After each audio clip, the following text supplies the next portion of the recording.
ก่จนตายขอทำนายว่าไม่เจริญแล้วก็ข้อ10หนี้สินพ้นตัวข้อ11ขี้เหล้าเมายาข้อ12หูเบาเฉาปัญญาข้อ13ทำตัวหัวไม้ข้อ14ไร้สัจธรรมข้อ15ใจคอคับแคบไร้สัจธรรมได้อธิบายเมื่อตะวาแล้วเนออยู่ที่ไหนบ่มีศีลบ่มีธรรมงัวก็คงเป็นงัวควายก็คงเป็นควายคนเฮานี่กับเป็นได้กูอย่างเป็นวอกเป็นก้างเป็นหมูเป็นหมาเป็นควายเป็นงัวเป็นแผ่วนกแผ่วไก่ปุ้นทำไมจึงบ่ฮ้องงัวว่าไก่พ่องควายเป็นหมูพ่องเพราะว่าเปิ้นอยู่ในนิสัยของเปิ้นอยู่ตลอดเวลาแต่คนบ่เป็นคนนี่ไปเป็นงัวเป็นควายนี่ก็เพราะขาดอะไรอย่างอันเนี้ยสำคัญมากพอออกไม่ออกเพราะไร้คุณธรรมไร้สัจธรรมนั่นเองอู้ไหนบ่มีห้านบ่มีปราศจากคุณธรรมบ่มีศีลบ่มีธรรมกับตัวเอาตัวรอดไปเป็นวันเป็นวันแล้วทำไอ้หยังก็หู้อยู่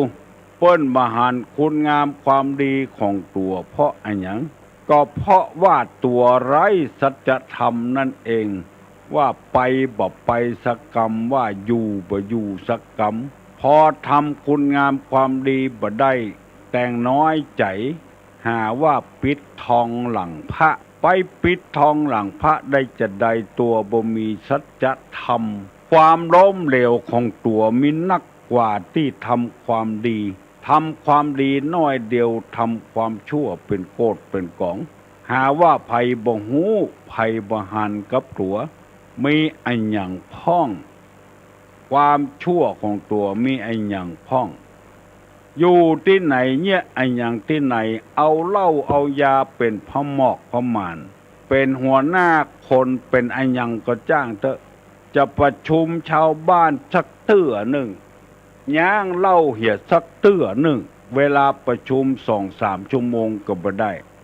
หน้าแดงปะลึ่งกินเหล้าแล้วประชุมชาวบ้านแล้วไผจะเชื่อพ่องเบื้องหลังของตัวมีเจืออันบางคนกองหันหน้าแดงปะลึ่งไหวแล้วเว้ยหัวหน้าเมาเหล้าเหี่ยมาประชุมกู้บ่ฮู้เรื่องหนีเลยละมันน้อยอกหง่องใจเพราะว่าบ่มีจังหวัดจังใหม่เนี่ย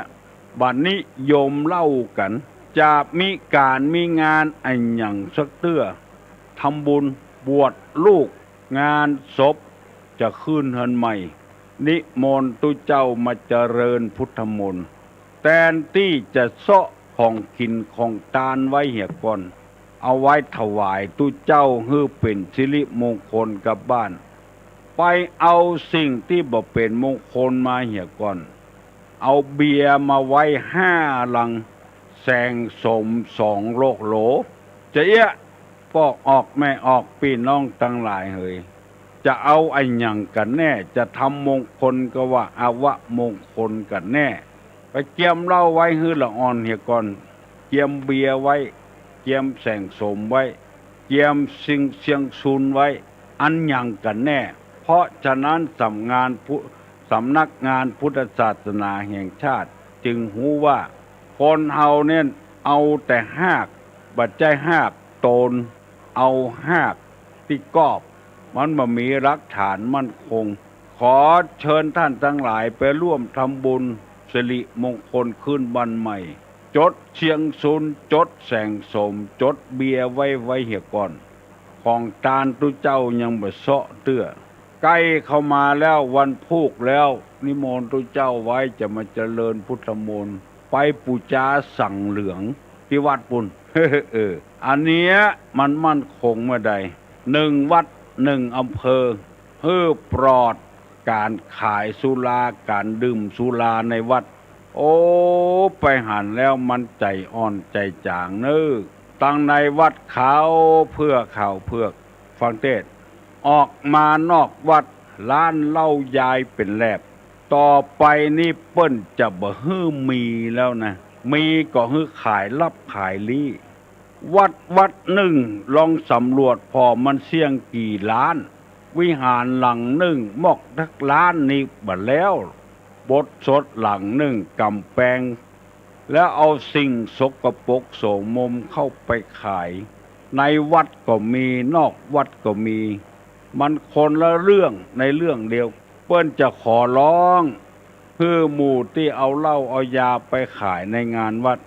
งานปล่อยหลวงงานปล่อยน้อยงานอันยังกูอย่างงานศพตุเจ้าก็ดีงานวันเกิดตุเจ้าก็ดีขอร้องบ่ฮื้อไผเอาเหล้าไปขายในวัด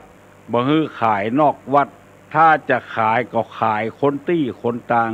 ประเดี๋ยวนี้มันเติกอย่างหนึ่งนะขออู้ซื่อๆนะเติกกำนันเติกผู้ใหญ่บ้าน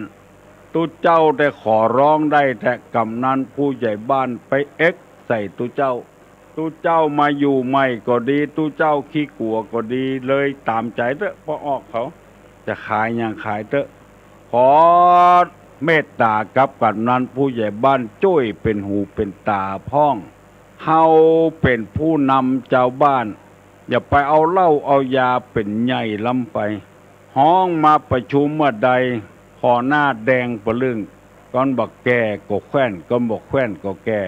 จดเหล้าเหี่ยก่อนแล้วปากกล้ากลางแข็งตุเจ้าว่ายังก็บ่ได้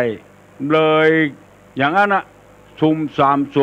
ขึ้นแล้วเป็นวันเล่าแถมจำไว้แล้วขอให้ความร่วมมือกับวัดกวาพ่องกับศาสนาพ่องแล้วบัดเดี๋ยวนี้มีหนังสือออกมาแถมแล้ววัดใดถ้าจัดงานปล่อยหลวงงานไอ้หยังก็จ้างถ้ามีโมยมีลำวงมีแสดงลามกอนาจารเปิ้นขอร้องบ่ฮื้อมีถ้าจะมีก็ฮื้อเป็นงานอื่นบ่ใจงานเกี่ยวกับวัดกับศาสนาขอความร่วมมือกับพี่น้อง10 ชาวเจ้าบ้านโดยหินกับวัดอู้กันง่ายๆเนี่ยอันเนี้ยสาเหตุแห่งความล้มเหลวมันจะเกิดขึ้นกับหมู่เนี่ยไร้สัจธรรมข้อที่14เนี่ยเอามาเป็นใหญ่เป็นโตอย่างเป็นล้ำเป็นเหลือวันนั้นไปขึ้นนันไม่ละอ่อนธัมโมสั่งโคพอตัวเจ้าฉันเพนแล้วออกมาทางนอกรถมาฮับจะกลับบ้านเอามาตั้งวงเข้าหันเป็นขวดไปบูชาสิ่งที่บ่ควรบูชาเปิดเผยฮื้อหันกับตาเลยเอาเป็นแฟชั่นเอาเป็นหัวหน้ามันเลยเอาลี้เอาลับเอาซ่อนไว้เหี่ยก่อนย่างแควนลาบลาแถมขวดหนึ่งเอาเก็บไว้ก่อนเก็บไว้ที่ไหนปุ้นโต๊ะหมู่ปุจาปุ้นเอาแมะพระพุทธรูปปุ้นอันยังจะได้ล้ำเหลือขอเอากรรมนี้ฝากฝังพี่น้อง10 ชาวชาวบ้านไว้ก่อนมันเป็นอบายมุกนะมันเผาไส้เผาท้องนะอันเนี้ยไร้สัจธรรมเอาของที่บ่เป็นมงคลเข้ามาสู่ที่สิ่งเป็นมงคลเป็นสิ่งที่แปลกปลอมเข้ามาตุลุงให้ว่าเพื่อเป็นการปรับปรุงให้มันดีขึ้นไม่ใช่มีเจตนาอย่างอื่นข้อที่15ว่าใจคอคับแคบความล้มเหลวแห่งชีวิตนี่นะใจแคบเมียคิงก็เป็นเมียฮานะเมียฮาก็เมียฮานะโลใจคอคับแคบกินห้องเปิ้นไว้ห้องตัวมุลีบ่ซื้อสักเตื้อเซาะคอกินห้องเปิ้นค่อยบ้านค่อยเมืองใจคอคับแคบที่มันจะล้มเหลวเพราะอย่างบ่มีภัยคบหันหน้าเขาก็หนีคนเชื้อก็มีในโลกนี้แล้วมาสากตะตัวว่าเป็นคนดีมันไปดีได้เชื้อใดใจคอแคบลงไปเหมือนกองกีดเข้าได้กับรถเครื่องกับรถถีบรถยนต์รถปิกอัพเข้าบ่ได้มันแคบมันกีดลงไปกินห้องเปิ้นไว้ห้องตัวผู้ที่ใจคอคับแคบนี่ก็ระวังเอาก็ได้อย่างเดียว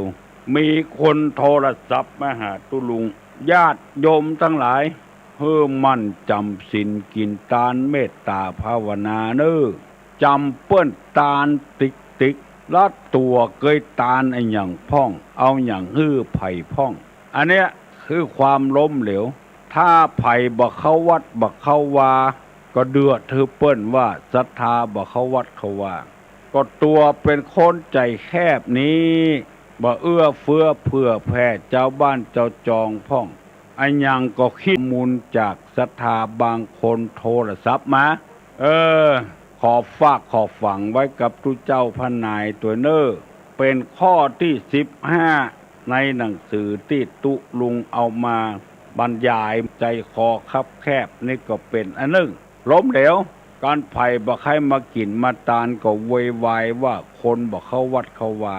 เพราะตัวเป็นคนคับแคบอยู่บนเฮือนจำเปิ้นไล่มาวอ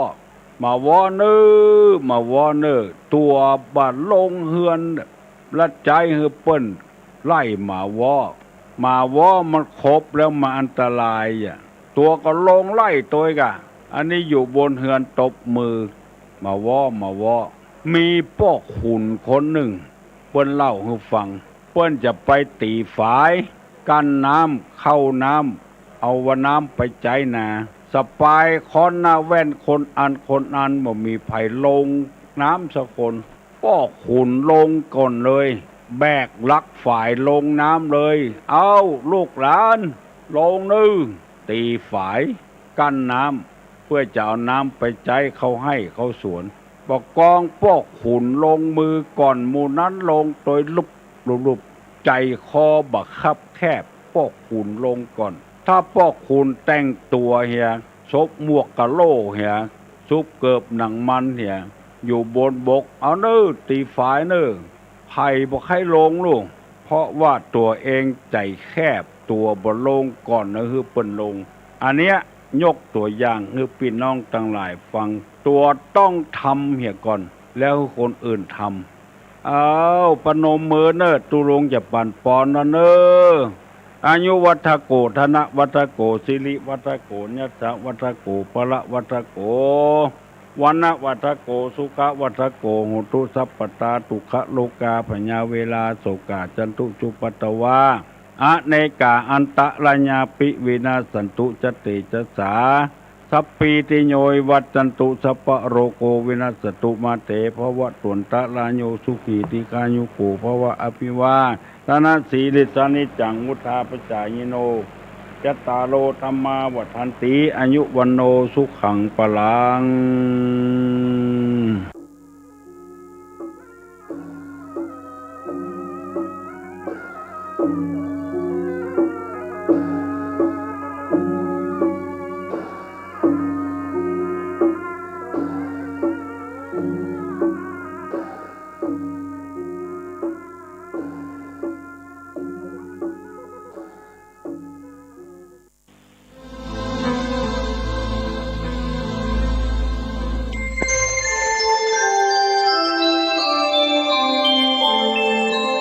ขณะนี้ท่านกำลังฟังสถานีวิทยุกระจายเสียงพระพุทธศาสนา FM 104.5 เมกะเฮิรตซ์